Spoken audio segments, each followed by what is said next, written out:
So one thing just to start is that I do have some construction going on in my backyard. So apologies, if it's a little noisy. Thank you.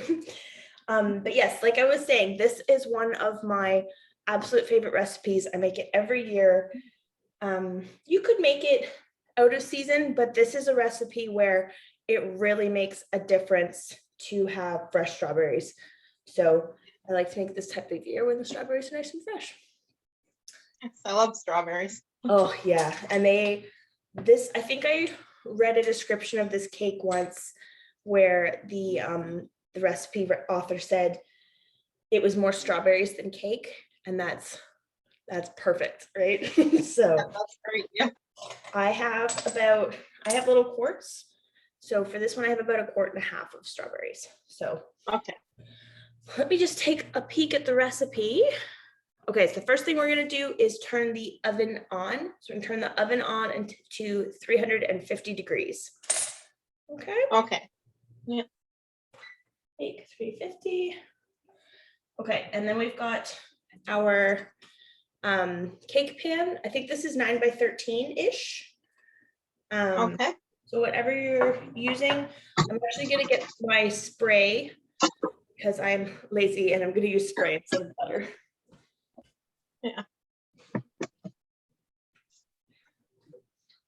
My spray is over here. Also, I shouldn't say it's lazy, it's efficient. That's the better word to use. So this is the canola oil spray so that it's not gonna stick. Okay. Let me do that over here.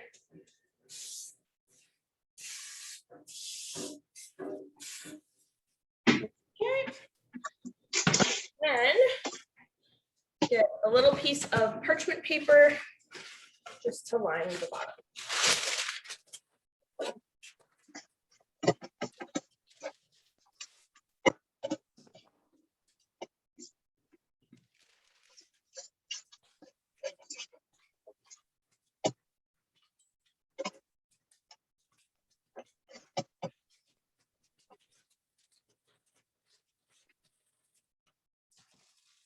That is too big of a parchment, but use that for a little trim.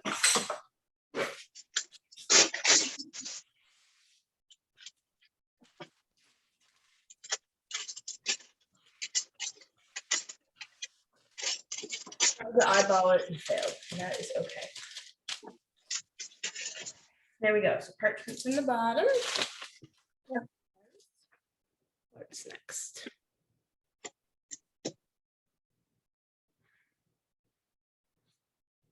Okay, so the strawberries need to be hulled and halved, which means we've got to cut the I'll do it over here so you can see. Got to cut the leaves off and then cut them in half, okay? Okay.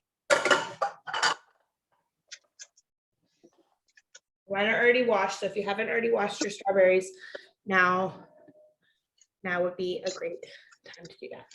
Okay. And Amelia's joined us. Hi, Amelia.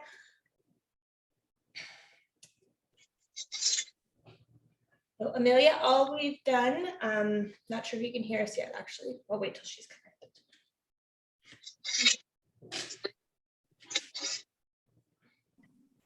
Hi, Amelia, welcome. So just to get you caught up, we have turned our oven on to 350 degrees. We greased our cake pan and put a piece of parchment in the bottom.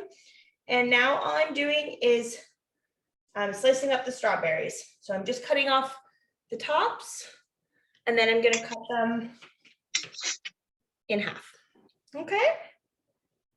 And I was just saying when you joined, make sure you've given them a rinse first to get all the chemicals off.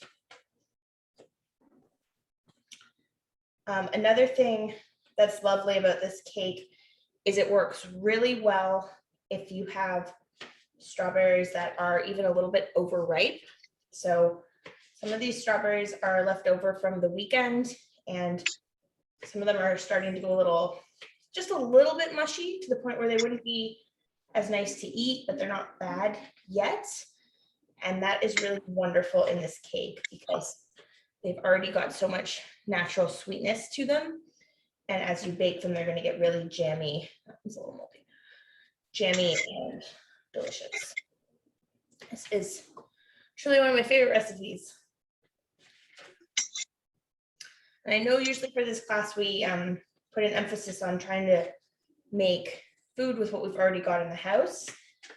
Here, it is worth going out to get the strawberries, I think, especially this time of year. Okay, and those ones are all, so those are all a little moldy. All right.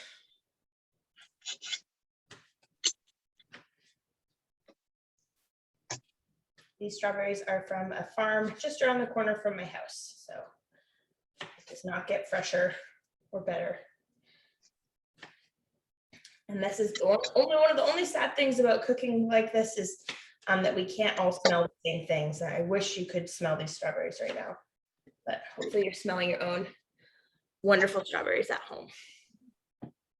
Just add someone else to the group.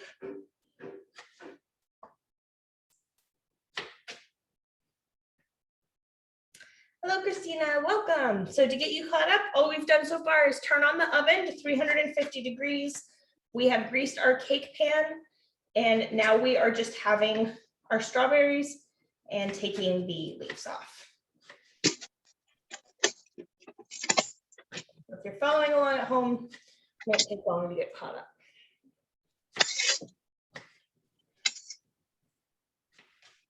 This is one of the differences between the professional cooking shows and coming to the library, because I don't have an assistant that does all the strawberries ahead of time. But what I like about that is you probably don't either. So I always feel when I watch normal cooking, not normal, but professional cooking shows or demonstrations on talk shows, I just can't keep up because I don't have it all pre-measured and organized. And that's part of why we do this together, these classes. We can actually see how long it takes. This is also, I think, our second baking recipe that we've done. What else is here?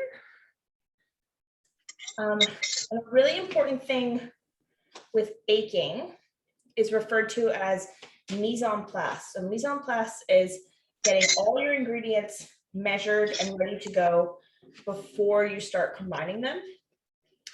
Now, I am a home chef only, and I am very guilty of not being very good at that. I often throw them in as I go, but I'm going to try really hard today to do a great mise en place, because it really is more fun. It takes a little more mental discipline, but it makes the whole process just so much easier. Oh, and someone else is here. I'd love to see all these faces. Welcome, Patricia and Nithu. Thank you so much for coming. Hi. So for anyone who's just joined us, all we're doing right now is slicing up our strawberries. We're just cutting off the leaves and then slicing the strawberries in half. We've also turned our oven on to 350 degrees, and I have greased a 9x13 cake pan. So it's about this big, and I have a piece of parchment paper trimmed to fit in the bottom. So if you're following along at home, that's all you'll need to do to get caught up. Also, a disclaimer is that I have some construction going on in my backyard right now. So apologies if we hear trucks backing up or people talking outside. They are digging a new hole for a septic tank, which is not that exciting. But I was just talking about the importance of mise en place, which is getting all your ingredients out and ready to go, and also measure ahead of time before starting. This is especially important in any kind of recipe where the timing matters. So if you're making basic things, you can get away with throwing things in as you go. But when you are getting into more complex recipes where timing is really important, it really does make a difference that you have everything already ready to go. All right. right, and that is my last strawberry. So for anyone who just joined us, I had about, this is a quart, which is actually a measurement of volume, not of weight. So I think the recipe calls for 600 or 800 grams of strawberries, but that's not how they're sold at the farm. They're sold in quarts. So they, about 1.5 of these. I did the math earlier and I just can't remember it now.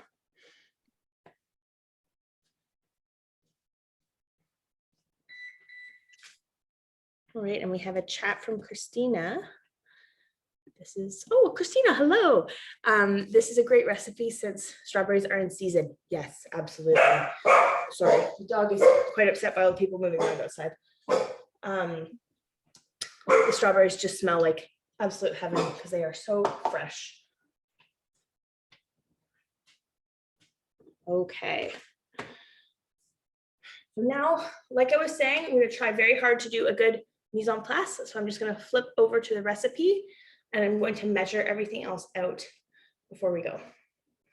So, okay, the first thing we need is, oh, I will share the recipe to everyone. So we can all pull it up if we want to follow along. First thing we need to do is get 9 tablespoons of salted butter. Tablespoons of butter, you can eyeball them. They also sometimes have, this is my not very attractive butter. What's helpful if you have a new thing of butter is it will give you measurements on the side. So that says it's a cup. Somewhere along here, there was a 1/4 cup. But I find the most accurate way, especially for butter, is to use a scale. So I'm just gonna grab my scale over here. So this is just a simple kitchen scale. What I'll do is I'll measure it and then I'll hold it up. So if you don't have a scale at home, you can just eyeball it. Where did my knife go? Over here. So we want 9 tablespoons is 125 grams. So I've got my scale in grams.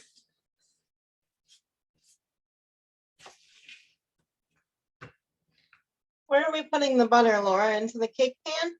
So what we're gonna do, Katie, it's like I said, is a thing called mise en place. So we're just gonna get everything ready to go in little bowls or plates by itself first. Yeah. Okay. And then we'll combine Okay, it at the end. Yeah.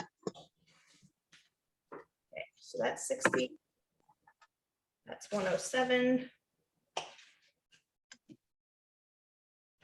There we go, 125. Okay, so if you don't have a scale and you want to eyeball your tablespoons of butter, I have about 2 slices, about that thick. Plus a little bit extra. And there's my butter. So I'm just gonna leave my butter, like I said to Katie, in a little bowl and set that aside. Wonderful. Okay. Next thing we need is a 3/4 teaspoon of sea salt or fine table salt. So I just use normal table salt. And you need to find a 1/4 teaspoon. This is a big reason why I often skip the step mise en place. It's because it makes a lot of dishes. So I have some little tiny dishes here. I have my 1/4 teaspoon and I'm just going to measure up 3 of those. 1, 2, 3. All right. Next on our list, we have 1.5 cups of sugar. Just set my salt aside. Have a little container. And I'm just going to grab my normal white sugar. We need 1.5 cups. I have my 1/2 cup measurement, and I'm going to measure up 3 of those. So 1.5 cups.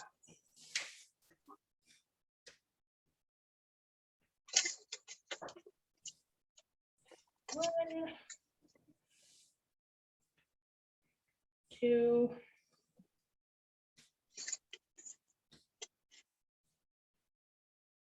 Three. Okay, 1.5 cups of sugar.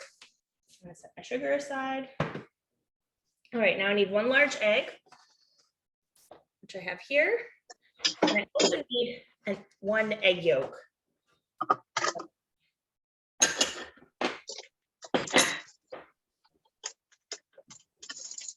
There's a couple ways to do this. I'm gonna try. I think actually, you know what? I want a bigger bowl for this. Just so I can pour it back and forth. I'm gonna use quite a large bowl. You don't need to dirty a bowl this large. That's what I have in front of me. So I'm just gonna crack the egg. Oh, let me make sure you can see me. Okay. So I have my large bowl. I have my egg. I'm gonna crack my egg on a flat surface. That makes it easier to prevent the shell from, splintering into little bits and falling into the egg. So crack that. It's gonna leak a little bit. And then what I'm gonna do is try to peel half of the egg shell off. I hope you can see that okay. I know I'm a little far from the camera. And what I'm gonna do now is I'm gonna pour the egg back and forth, and I'm gonna let the white fall into this bowl. So we're just gonna be discarding this white after. So I hope you can see, I'll come a little closer. But so we've got, see how the white is running down? That's great. We want to get rid of that. So now I'm going to pour the yolk into the other shell and see how I lose most of the white.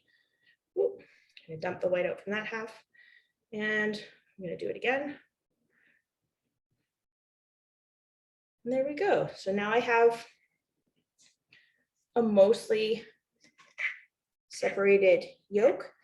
I think this reason why this works so well, this is not scientific at all, is that the eggshell is really good at cutting through the egg white because it is very stringy. And you'll notice it's quite, stringy is the wrong word, quite sticky. Okay, so I have my other little bowl. So now I'm gonna take my yolk that I saved and hope you can see. There, see, I just have the yolk. Okay, I'm gonna set this aside. I'm gonna add just a whole egg. So I have 1 egg yolk and 1 whole egg.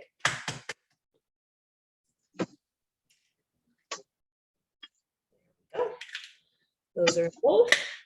I need to wipe my hand. Separating egg yolks is a little messy. Okay, now I need 1.5 teaspoons. Here's my teaspoon measurement of vanilla. Okay, I have another tiny bowl.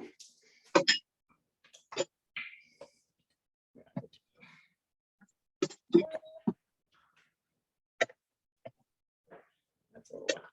So another reason this is great to measure everything out into little bowls ahead of time is that if you slip and pour too much, like I do this all the time with vanilla, my hand just slips and it comes out very quickly. You can fix that. So instead of just dumping it right into the main bowl. That's another thing that helps. Okay, 3/4 cup of milk. Here I have a 3/4 cup measurement. I'm just gonna leave it in there. Here's my milk. Filling a little, but that's okay. I'm gonna wipe up after. There's the milk. Okay, my goodness. This is why I never do it this way. It feels like it's taking so long. Okay, so we need 2¼ teaspoons of baking powder. Baking powder is different than baking soda. You want to make sure what you have says baking powder.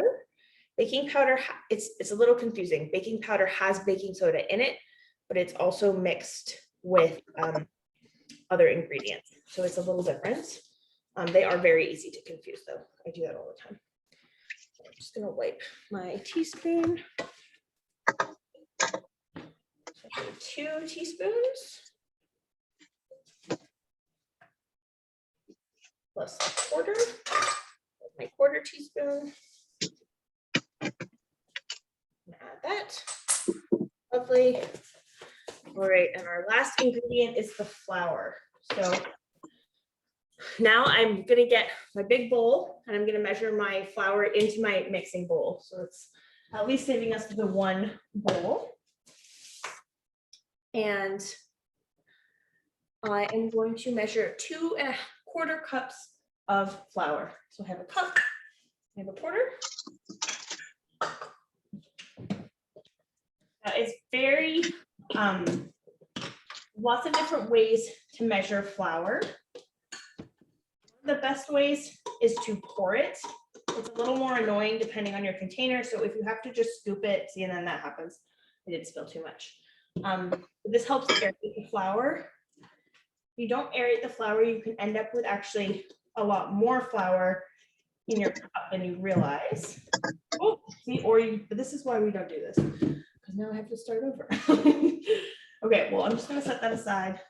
I'm going to put this, I'm gonna deal with this. I'm gonna pour this back in. If I was working in a kitchen, I wouldn't do this, but because it's my house, I can do it. Excuse me. Okay. All right, so we've demonstrated the right way, how to not do the right way, if that makes sense. So I'm just gonna scoop, because it is a lot easier. So I wanna scoop and then just kind of shake it to be level. So 1, 2,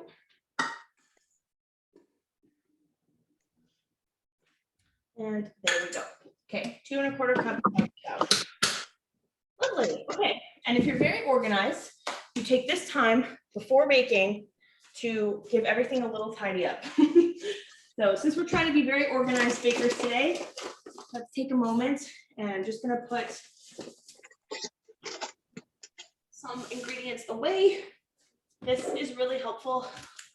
I find that baking can be really overwhelming, and part of it is because it does make such a mess, right? So if you can take a couple moments to clean up as you go, it makes a huge difference. I'll throw this away. Some organics. Just putting my strawberries and eggshells in the compost. It's wiped.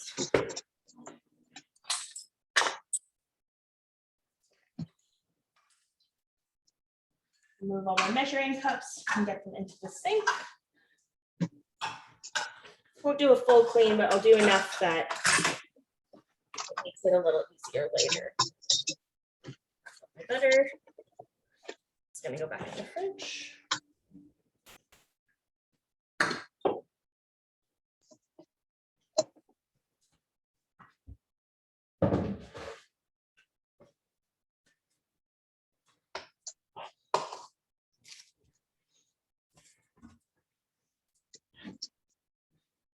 Okay, here we go. So now I'm just going to show you, my counter's a mess, but you just saw me all pour flour on it, so that makes sense. I'm just going to show you what this looks like up close. More flour on the counter. See, we have everything we need for this recipe already measured and divided into bowls, and I'm going to see now how quick this process is now that everything's measured. So one thing actually is that our butter is meant to be at room temperature. My butter's still a little cold because I keep butter in the fridge. So I'm actually just gonna pop that in the microwave, maybe 40 seconds, just to soften it up a little bit and get that texture better. Butter and sugar, as a general rule of thumb, when you're baking, butter and sugar need to be combined at the beginning, and they need to be really well mixed. I'm thinking for cakes, which is of course what we're making today. And so I always try to remember that as a general rule, not always, but most of the time, butter and sugar are what you start with, which is why it's important that your butter is the right consistency so that it can mix with your sugar. I hope that makes sense. If there's any seasoned bakers who said, no, that's nonsense, please correct me. Okay, so now we have a couple options. That's quite soft now, that's okay. So because I've already got my flour in my big bowl, and because I don't want to add my flour for a bit, that was bad planning on my part, I'm going to grab another bowl.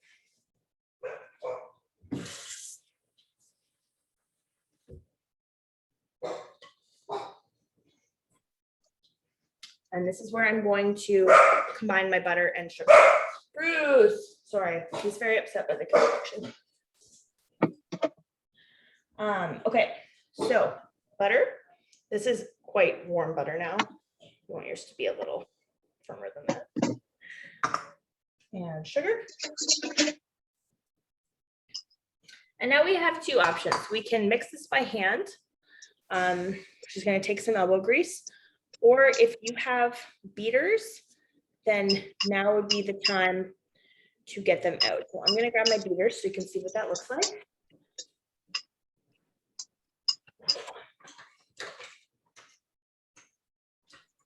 I can find it.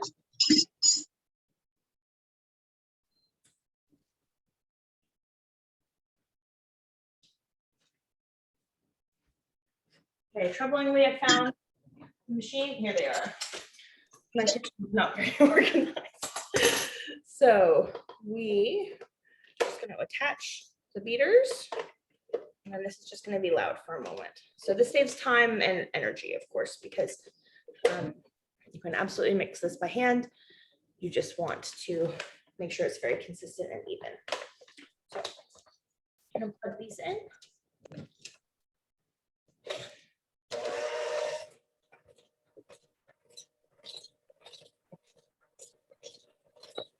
You'll notice what happens is that it kind of stays the consistency of sugar wet and yellow. And that's great. That means they're really well combined, and that's what we want.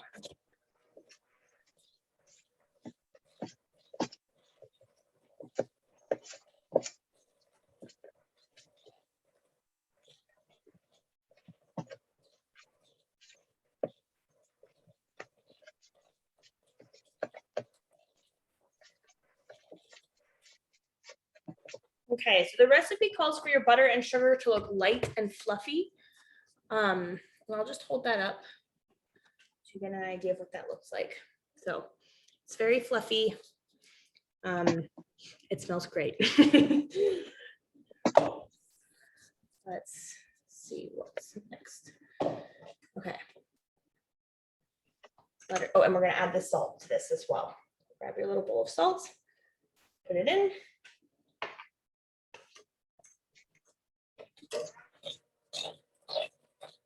Mix it in. So another thing I want to explain about the flour, the reason we don't want to start with the flour is because the more you mix flour, the more gluten is going to form. And gluten is really wonderful if you're making bread. It's what makes bread really thick and chewy. But it's not what we want in a cake. We want our cake to be very light and almost delicate tasting. So leaving the flour to just mix in at the end is something that you will see in some recipes. And that's why you want to avoid over mixing it, because it's going to make your cake very dense and chewy. So we are leaving it till the end. So sugar and egg. Now we've got, no, sorry. Can't read and talk at the same time. So we have our egg, butter, salt, and sugar in this bowl. Now we're going to add our egg and egg yolk, which we have here. Just dump them in. And the vanilla. So I have my vanilla, dumping it in. Hope you can see okay. Now we're going to beat again till it's all really well mixed. If you're stirring by hand, you just go ahead and stir by hand.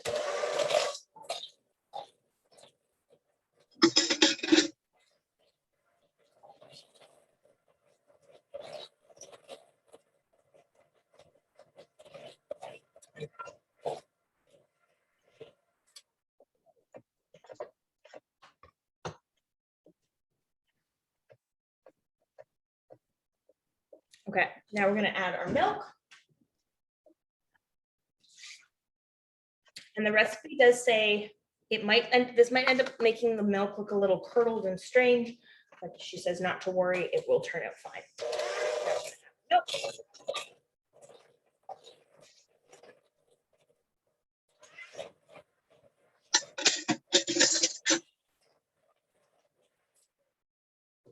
Another thing that's really great to do, if you have the patience, and we're trying to be patient today, is to take a spatula and just scrape down the sides of the bowl.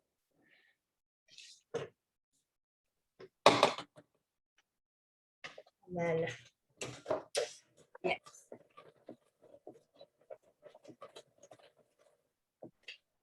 And the reason that's important is because obviously things are stuck to the side of the bowl, they're not getting mixed. And then we're not getting our full ingredients all mixed together. I also just noticed a comment from Christina. That's a great mixer. Thank you. Where would you recommend getting one? A great place to find appliances like this is secondhand. That's always an option. There's the St. Vincent de Paul in Fort Erie or the Salvation Army. I believe both have small kitchen appliances. If you want to buy new, then I would say locally Canadian Tire is a great place to go as well. I think Canadian Tire does carry this brand. This is a KitchenAid brand. If anyone else has a better place to buy a mixer, please chime in. Okay, now our next thing we're gonna do is to sprinkle the baking powder. And we don't want it to clump, so we're trying to just spread it out a little. And then it says beat into the batter for 20 seconds longer than necessary. This is going to ensure that it's really well distributed, and that's going to make sure our cake puffs up evenly. So I'm going to do this 20 seconds longer than needed.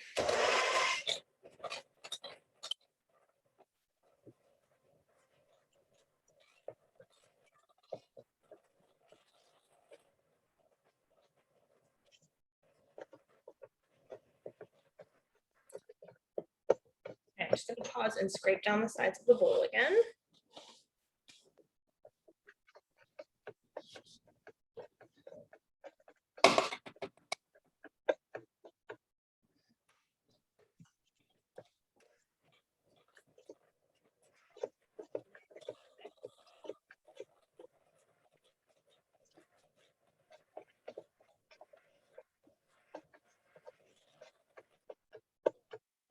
Hey, lovely.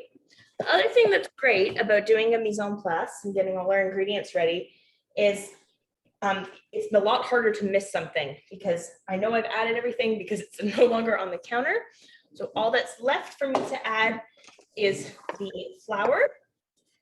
So I did do this backwards. I should use the bigger bowl. Just gonna dump in my flour.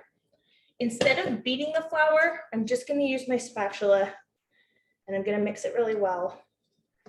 But this is a little gentler of a process, and it means that I'm running less of a risk of overmixing this flour and developing gluten, which, as discussed, we do not want to do.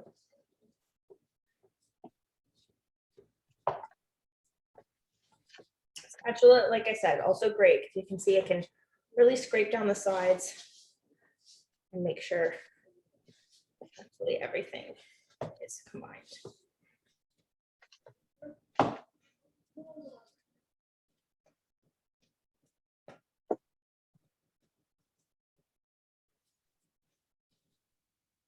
Okay, I also want to make sure with my spatula that I kind of scrape up the bottom to make sure there's no pockets of flour hiding at the bottom. Make sure everything is mixed in.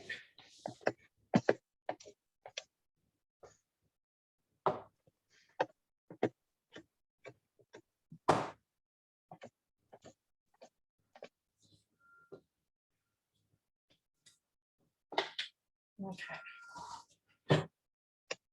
I've got this lovely smooth batter, and I'm going to pour that into my pan.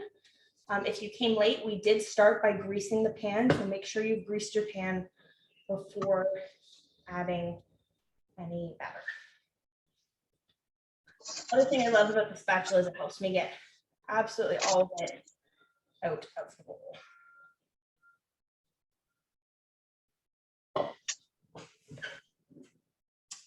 Actually gonna use a second spatula to get it off the first spatula. Your hands are clean, you could also use your fingers for this.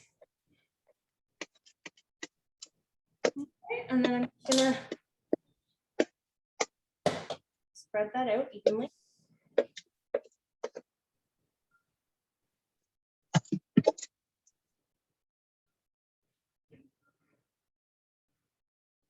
Okay, and I'm gonna take my strawberries, and the recipe says to arrange them upside down. So if you want it to be very pretty, you can take the time and gently poke them in, cut side down, but I'm just gonna dump them. And this I'm gonna use my fingers for. Spread them out so they're as close to a single layer as you can get, and then push down. So I want them to sink down into the circle. Oh my goodness, this cake smells like heaven. I'm just gonna move extras up to the sides. I did say at the very beginning of the class, so I think some might have missed it. What I love about this cake is that it's basically more strawberries than cake, which is absolutely wonderful. Okay, and I actually did miss something from our mise en place, which is we were supposed to set aside 3 tablespoons of sugar just to sprinkle on the top. So I'm going to get my sugar back out. And what this is going to do is kind of help create a lovely, where's my sugar? Where's the lovely texture on the top of the cake. Okay.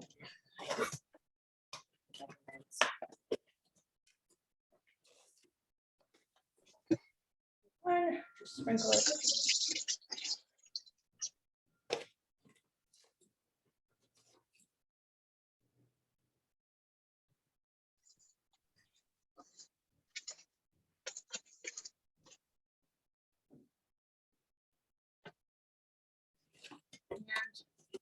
Great. It does seem like a lot, but it helps those strawberries get that lovely jammy texture and just gives a really lovely finish to the cake. I'm gonna save this one. She looks too good. I gotta eat it. All right, and I'm gonna pop this in the oven.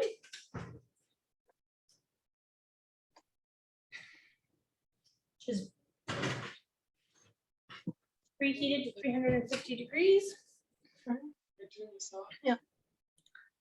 And now I'm going to bake it for about 45 to 48 minutes. So I'm going to set a timer for 45 minutes.